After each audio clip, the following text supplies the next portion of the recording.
Okay, so when it's time to fit you, you've finished the waist.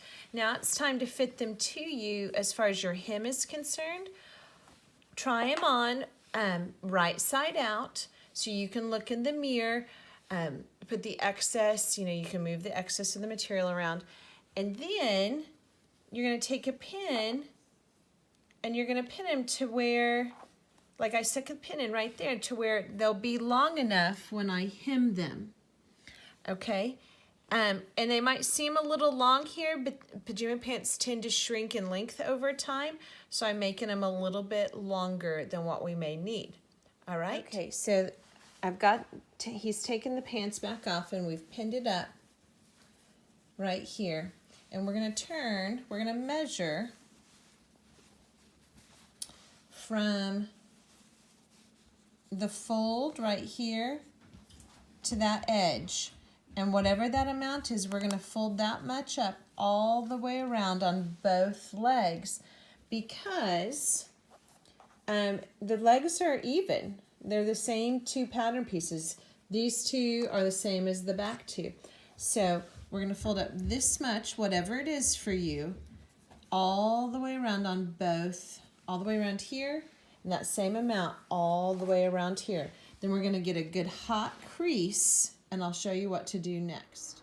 Okay, I have a new cameraman today who's rather creative. So I'm ready to do the hem now. So I'm going to pull the leg onto the ironing board, and remember, I showed you how to, and I did this yesterday. I've tried it on my person and stuck a pin in where we wanted the hem to come to, and I left a little extra because it could shrink some. And so I stuck that pin in, and now I'm going to measure and figure out how much I need to turn up all the way around the leg. So I take my handy dandy, I lost my pink one, so I have my blue one today. My handy dandy measuring tape, and you could use a ruler, but that's exactly 2 inches. I don't think I could do that again if I tried. So I'm going to measure up perfectly whatever amount it is, and in this case, that's pretty awesome. It's 2 inches. And I'm going to measure up and pin, and then I'm going to iron it and get a good hot crease. Now, if you have pins with the little balls on top, like some of these, you don't want to iron over those balls because they will melt. Okay, so I'm going to finish ironing this leg, that correct distance, whatever it is for you, all the way around. Okay, so I've measured up my 2, or whatever the distance is for you. I've measured that up all the way around this leg. So if you have a whole bunch of material, you're going to want to trim it till it's about 2 inches here. Okay, you want this to be about 2 inches, so then you just trim it evenly all the way around, because remember, you've got that hot crease to hold it for you, so then you can trim it. Then I'm going to take my pins out. Once I have it down to 2 inches, I'm going to tuck the edge of my material to the fold and pin it like that. So I tuck the edge of my material to the fold. So what I'm doing is I'm allowing extra room in the future if I need to lengthen my pants. Hey, don't make people sick. If I need to lengthen them, I've got the excess that's folded under. And then I'm going to iron. Remember, don't iron the balls of your pins. That'll melt them. I'm going to get a good hot crease because that makes life so much easier.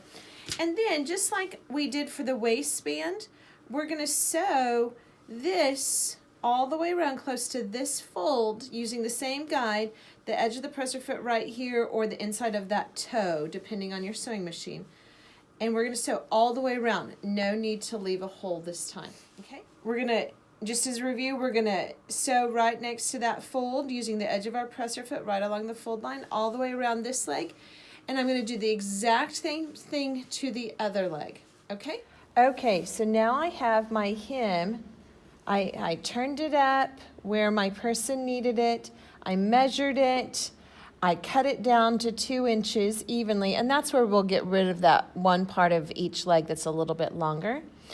And then I folded the crease or the edge under to the crease line. So this is a little bit more than 1 inch, okay? So then I'm gonna start at a seam. And if you need, you can take this part of your machine off. But it's best to have your back stitching at a seam. And remember how I keep the edge of my presser foot right along that fold line? Now I'm not sewing over pins.